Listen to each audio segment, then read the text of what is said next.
ရိသတ်များအားလုံးပဲမင်္ဂလာပါရှင်။ရန်ကုန်မြို့တွင်ကျင်းပပြုလုပ်လျက်ရှိတဲ့ပွဲခန်းနာတွေကိုရိုက်ကူးတင်ဆက်ပေးနေတဲ့ရန်ကုန်မြင်ကွင်းကျဲအစီအစဉ်ကိုတင်ဆက်ပေးကြပါမယ်။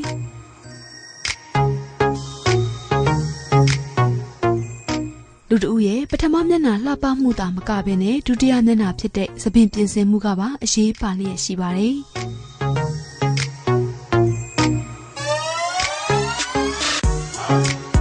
ဒီကနေ့မိတ်ဆက်ပေးချင်တာကတော့စမ်းချောင်းမြို့နယ်ရှင်စောပုရက်ကွက်မှာဖွင့်လှစ်တဲ့ Thomas Hair Design and ခိုင်ခိုင် Makeup ဆိုင်တစ်ဖွင့်ပွဲခန်းနာပဲဖြစ်ပါတယ်ရှင်။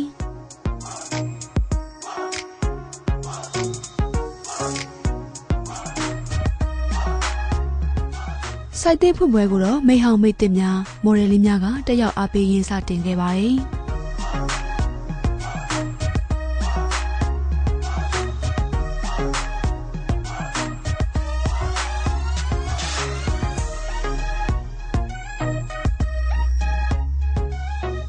တရုတ်နိုင်ငံမှာပညာသင်ယူခဲ့ပြီးတော့အာရှလူမျိုးတွေရဲ့သပင်ပုံစံကိုအဓိကဖန်တီးဖြစ်ခဲ့ပုံနဲ့ဆိုင်သေးဖွင့်ပွဲကာလမှာရရှိနိုင်တဲ့ promotion တွေအကြောင်းကိုလည်းအခုလိုပြောပြပေးခဲ့ပါတယ်။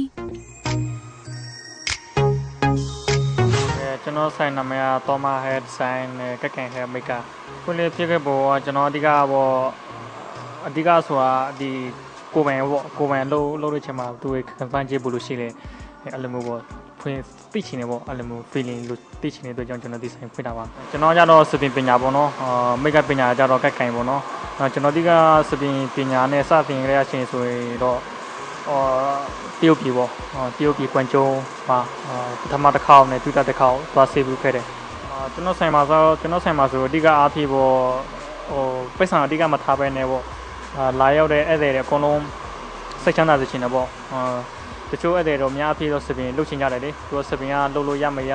အဓိကတော့ကျွန်တော်ကနံပါတ်1အရင်ဆုံးဆွေးနေတယ်ပေါ့စပင်ကိုစစ်စစ်ကြည့်တယ်စမ်းသပ်ပြီးတယ်သူနဲ့လိုက်ဖွဲ့မှုရှိမရှိလုတ်လို့ရမရဟာကျွန်တော်တို့အရင်ဆုံးစဉ်းစားကြည့်မှကျွန်တော်တို့ဆွေးနေပြီးမှလုတ်လို့ရတယ်ဆိုလုတ်လို့ရပြီပေါ့လုတ်လို့မရဘူးဆိုရင်ကြံညံပေးတယ်စပင်ပေါင်းတာတို့ဟို repair ပြန်လုပ်တာပေါ့တော့ကျွန်တော်ကကြံညံပေးတတ်တယ်ပေါ့ဟုတ်ကဲ့ကျွန်တော်တို့လက်ရှိဆိုင်ဖွင့်ပွဲ promotion ကတော့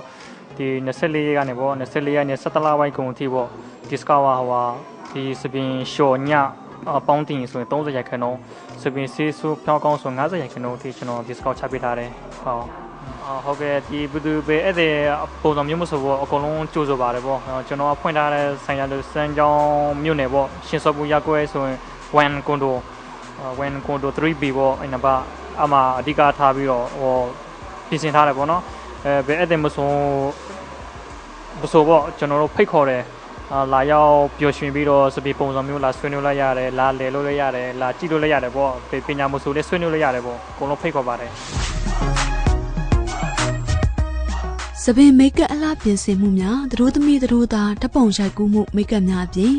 စပင်ညံခေါင်းလျှော်စပင်ကောက်ခြင်းအမျိုးမျိုးနဲ့စပင်ပေါင်းတင်မျက်နှာပေါင်းတင်ခြင်းများကိုပါပြုလုပ်ပေးတယ်လို့သိရပါတယ်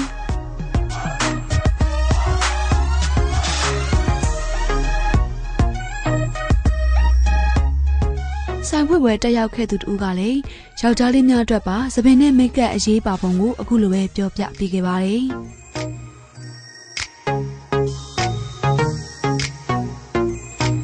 မောင်လေးနာမည်မောင်လေးဒီနေ့ပေါ့နော်ဆိုင်ဖွင့်ပွဲခန်းနာတက်ရောက်ဖြစ်ခဲ့ပုံသိချင်ပါတယ်ရှင်။ကျွန်တော်နာမည်ကတော့ဒီဟာပါကျွန်တော်ဒီဆိုင်မှာတက်ရောက်ဖြစ်ပုံကအရင်တော့ကလည်းဒီကိုတော်မန်နဲ့လည်းခင်ခဲ့ပြီးတော့နောက်ပြီးတော့သူစပင်ညှပ်ပုံကလည်းအဆင်ပြေတယ်ကျွန်တော်နဲ့လည်းသူညှပ်ပေးလိုက်တဲ့ပုံတွေကလည်းကျွန်တော်နဲ့လည်းလိုက်တာတော်တော်များများတွေ့ရတယ်အဲ့တော့ဒီဆိုင်တစ်ဖွင့်ပွဲကိုသူကလည်းဖိတ်လို့ကျွန်တော်ကအိမ်နဲ့နီးတယ်လေအိမ်နဲ့နီးတယ်ဆိုတော့လာတက်ခဲ့တာပါအခုလာမှာဆိုလို့ရှိရင်မိန်းကလေးတာမကပဲနဲ့ယောက်ျားလေးတွေကပါစပင်မိတ်ကပ်ဒီဇိုင်းတွေကိုပြင်ဆင်လာကြတယ်ဒီတော့စပင်မိတ်ကပ်ပြင်ဆင်မှုယောက်ျားလေးတွေအတွက်အရေးပါမှုရှိမရှိကိုလည်းပြပြပေးပါအောင်ရှင်ဟုတ်ဘယ်တော့ရေးပါလဲဆိုတော့မိန်းကလေးတွေကအစားယောက်ျားလေးတွေလည်းပြင်သက်စင်တက်လာတယ်နောက်ပြီးတော့အခုခေတ်မှာယောက်ျားလေးတွေမိတ်ကနဲ့စပင်ကအရန်ယူအသုံးပြုလာကြတာပေါ့အသုံးလာကြပြီးတော့ဒီကိုအပြင်ထွက်ဖို့စမတ်ကြားစီဖို့မိတ်ကနဲ့စပင်ကိုအသုံးပြုဖို့ရတယ်လိုအပ်တယ်ဟုတ်လူတယောက်ရဲ့ဒုတိယမျက်နှာဖြစ်တဲ့သပင်အတွက်အလှပြည့်တဲ့ဆိုင်တွေရွေးချယ်တဲ့အခါမှာသတိထားရမယ့်အချက်တွေနဲ့ဘယ်လိုဆိုင်မျိုးရွေးချယ်သင့်တယ်လဲဆိုတာလည်းပြပြပေးသွားပါအောင်ရှင်။ စပင်းညာမှာအဓိကမှာကိုနဲ့စပင်းညက်နေကြဆရာအခုဆိုရင်တောင်းမတ်လို့ပုံစံစပင်းညက်ဆရာကျွန်တော်ကိုအမြဲတမ်းညက်ပေးတယ်ညက်ပေးတော့ဆိုတော့စပင်းပုံစံကအမြဲတမ်းလှပဖို့တည်တတ်မှုရှိတယ်စပင်းကိုမကြိုက်တဲ့ပုံစံကြီးညက်ပေးလိုက်ရင်စိတ်ချမ်းသာမှုလည်းမရှိဘူးကိုလည်းယုံကြည်စိတ်ချမှုမရှိဘူးဖြစ်သွားစပင်းကတော့ဒုတိယမျက်နှာပါပဲဟုတ်အဲ့လိုမျိုးဒီကရွေးချယ်တင်တာပေါ့ဟုတ်ဒီနေ့ဖွင့်လှစ်တဲ့ဆိုင်သစ်ဖွင့်ပွဲအတွက်စတောင်းစကားတန်လေးကိုကြားသိပြရစီရှင်ဒီကိုတော်မြတ်နဲ့ခင်လာကြခဲ့ပါပြီကိုတော်မြတ်နဲ့တက်ဆင်းကျွန်တော်ကိုရုပ်သေးလေးသားပါပဲဖိတ်တဲ့အတွက်အရင်ကျေးဇူးတင်ပါတယ်ဒီကိုတော်မြတ်နဲ့ဆင်းဒီထက်မကကြီးပါပြီးတော့အမေတို့တက်နိုင်ပါစေဆိုင်ခွဲများလည်းဖွင့်လှစ်နိုင်ပါစေလို့ကျွန်တော်ဒီအားပြီးတော့ဆုတောင်းလိုက်ပါတယ်ဟုတ်ဒီဘောလည်းအရင်ကျေးဇူးတင်ပါတယ်လူတဦးရဲ့မျက်နှာအတွက်သပင်ရွေးချယ်မှုနဲ့မိတ်ကပ်ပြင်ဆင်မှုကအရေးပါပြီးတော့လူတဦးရဲ့ပုံစံကိုပြောင်းလဲနိုင်တဲ့အကြောင်းအခုလိုပြောပြပေးခဲ့ပါတယ်။အမရဲ့နာမည်အမဒီနေ့ဆိုင်ဖွင့်ပွဲတရားပြခဲ့ပုံသိချင်ပါရဲ့ရှင်။အမနာမည်ကတော့ဝင်းလက်ပြိုပါ။အမဆရာနဲ့အမြဲတမ်းလုပ်နေတဲ့ customer ဆိုတော့ဆရာရဲ့ဖိတ်ကြားမှုနဲ့တက်လာတာပေါ့နော်။ဟုတ်ကဲ့ပါ။သပင်ပုံစံတွေကိုဖန်တီးပြီးတော့ပုံသွင်းပေးတဲ့အခါမှာဒီနေ့ဆိုင်ရဲ့အားသာချက်တွေကိုလည်းသိပြရစီရှင်။ဒီဇိုင်းရရှိတဲ့အားသာချက်ကတော့အမတို့ဒီဇိုင်းကိုလာရဲဆိုရင်ခေါင်းလျှော်လို့ရမှာပေါ့နော်ခေါင်းလျှော်ရဲဆိုရင်လည်းသူ့ဆွေးတဲ့သူအမျိုးအစားလိုက်ပေါ့နောက်သပင်ကောက်ချင်တယ်သပင်ဆေးဆိုးချင်တယ်ဖြောင်းချင်တယ်ဆိုရင်လည်းအားလုံးဒီနေရာမှာပဲတစ်ခါရရှိနိုင်တာပေါ့နော်ဒါကတော့ဒီဇိုင်းအားသာချက်ပေါ့ပြီးတော့ဒီမှာသုံးဆွဲတဲ့ဆေးတွေပစ္စည်းတွေအားလုံးကလည်းဘယ်လိုပြောမလဲ professional ကြရဲဆိုတဲ့အခါကျတော့သုံးဆွဲသူတွေရောအားလုံးစိတ်ချမ်းသာရတာပေါ့ဟုတ်ကဲ့ပါမိန်းကလေးတယောက်အနေနဲ့သပင်ပုံစံကမျက်နှာနဲ့လိုက်ဖက်မှုရှိပြီးတော့ဒီဇိုင်းတွေကထူးခြားမှုရှိနေတာကလည်းဘယ်လောက်တောင်မှအရေးပါတယ်လဲဆိုတာလည်းသိချင်ပါသေးရဲ့ရှင်အမထင်တာတော့အရေးကြီးပါတယ်ပေါ့နော်ဘာလို့လဲဆိုတော့သပင်ဆိုတာကမိန်းကလေးတယောက်အတွက်လုံးဝပြောင်းလဲသွားစေတယ်ပေါ့နော်သပင်ပုံစံပေါ်မှာမူတည်ပြီးတော့ဘယ်လိုမျိုးလဲဆိုတာမျိုးမျက်နှာအနေထားအားလုံးပြောင်းလဲသွားစေဆိုတော့အရေးကြီးတယ်လို့ထင်ပါတယ်အမဟုတ်ကဲ့ပါရှင်ဒီနေ့ဆိုင်သစ်ဖွင့်ပွဲအခမ်းအနားအတွက်အမရဲ့ဆုတောင်းစကားတန်ကိုလည်းကြားသိပြရစေရှင်ဆရာနောက်ထပ်ဒီလိုဆိုင်တွေအများကြီးထပ်ပြီးဖွင့်နိုင်ပါစေလို့ဒီတက်အများကြီးအောင်မြင်မှုရရှိပါစေလို့ဆုတောင်းပေးပါတယ်အမ